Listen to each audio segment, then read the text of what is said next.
जय जगन्नाथ। आज यही शुभ अवसर रे देवस्नान पूर्णिमा रे ज्येष्ठ पूर्णिमा रे जगत मंगल पाई जगन्नाथ स्नान करिवे।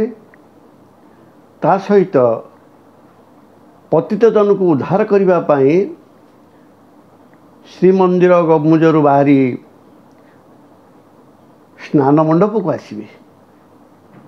तेणु यही शुभ अवसर रे पद्मवन पीठ नेमाल रे महापुरुष स्नानादि कर्म सारी पतित उद्धार पाई ब्रह्म तत्व प्रदान करिबा पाई ब्रह्म निर्यास करेइबा पाई ब्रह्म तत्व बुझेइबा पाई एवं मातृगर्भ तत्व बुझेइबा पाई गुरु ज्ञान दबा पाई जगत मंगल पाई यही स्नान पूर्णिमा रे जगन्नाथ पाखरे एक अली करथिले, एक निवेदन करथिले। प्रभु जेतबले कथा होची ये जीव जीव सेतबले आपण को टिके देखिकिरी आपण को देखु देखु जीव आपण मो पाखरे थिबे। आ सेटा होची ज्येष्ठ शुक्ल एकादशी रु स्नान पूर्णिमा भितरे देवस्नान पूर्णिमा भितरे आपण मते कथा होची दर्शन देबे आ मो देह त्याग करी। जगन्नाथ तो भक्त वत्सल से तथास्तु कहीदेले। तेणु कहले महापुरुष अच्युत कहले प्रभु आपण आसबे बोली मु जानिबे किमती। भाव विनोदिया भक्त वत्सल जगन्नाथ पतित पावन जगन्नाथ से कहले जानिबु किमती। जेतबले देखिबु वर्षा झिपी झिपी हैला सेतबले जानिबु देवता माने मु आसीबा देखी पुष्पवृष्टि करिवे। आ से पुष्पवृष्टि हैला वर्षा वृष्टि। तेणु जेतबले वर्षा झिपी झिपी हब तू जानिबु सेतबले कथा कि मु आसिली।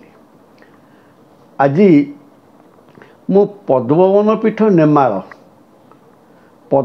पीठ नेमाल से नेमाल विषय किछि कहिबी। बाबुरे केन्द्रापड़ा जिला गर्दपुर ब्लॉक पलसुधा पंचायत भदिल ग्राम रे माँ संतोषी श्रीक्षेत्र ब्रह्मणाक्षर मंदिर अच्छी। से ब्रह्मणाक्षर मंदिर रु जगत उद्देश्य रे ब्रह्म ज्ञान प्रदान पाई ब्रह्म धारणा पाई ब्रह्म चेतना पाई किछि साधु गुरु भक्तों को प्रभु ब्रह्मणाक्षर मंत्र प्रदान करुछंती। किछि जीव उद्धार बाट बतौछंती। ये पिंड केमती उद्धार हे से कथा कहउछंती। आउ आत्मज्ञान प्रकाश करुछंती। तेणु बाबूरे आपण माने थरे आसंतु जोटी ब्रह्मणाक्षर मंदिर अच्छी। आउ गोटे सत्यासत्य कथा आज प्रकाश करी। से महापुरुष नेमालवासी से अच्युत महापुरुष एठिकी आसी विश्राम करती। से लोक देहरे आसी एक कथा प्रकाश करछंती। शह शह लोकों गहणे रे लोक देहरे आसी प्रकाश करछंती। मु आसी एठी विश्राम करे आर साक्ष्य लक्ष्य प्रत्यक्ष समस्ते अनुभव करछंती।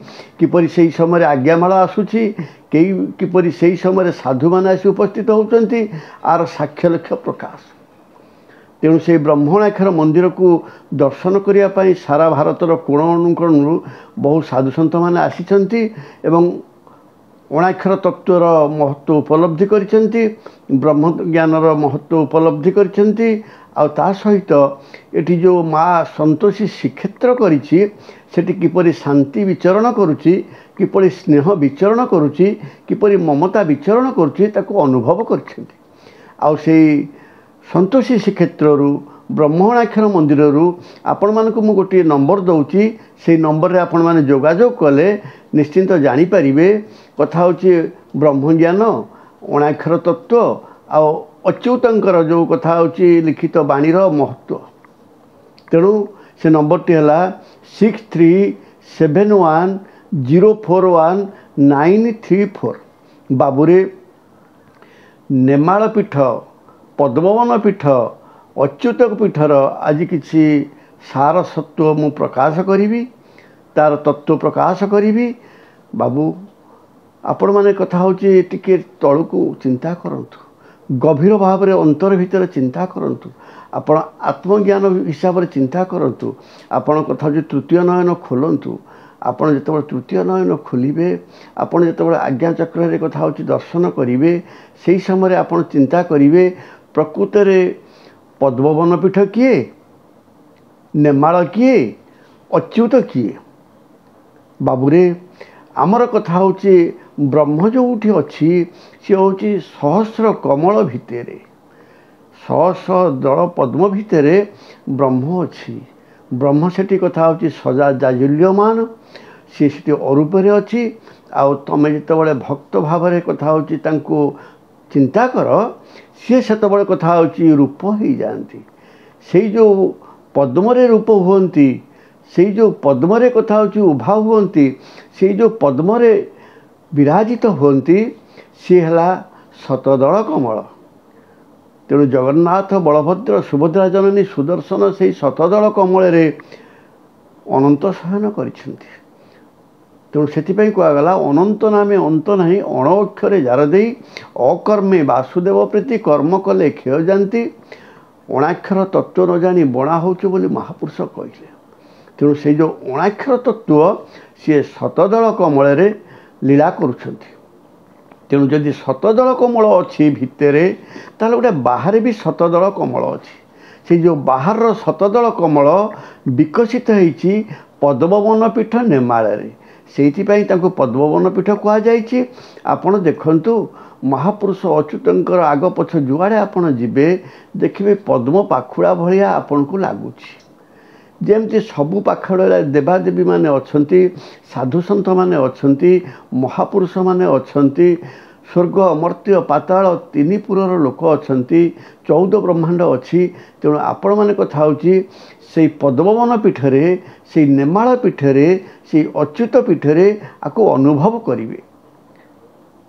तेणु आज ये जो ज्येष्ठ पूर्णिमा रे से नेमाल कथा मु किछि कहबी।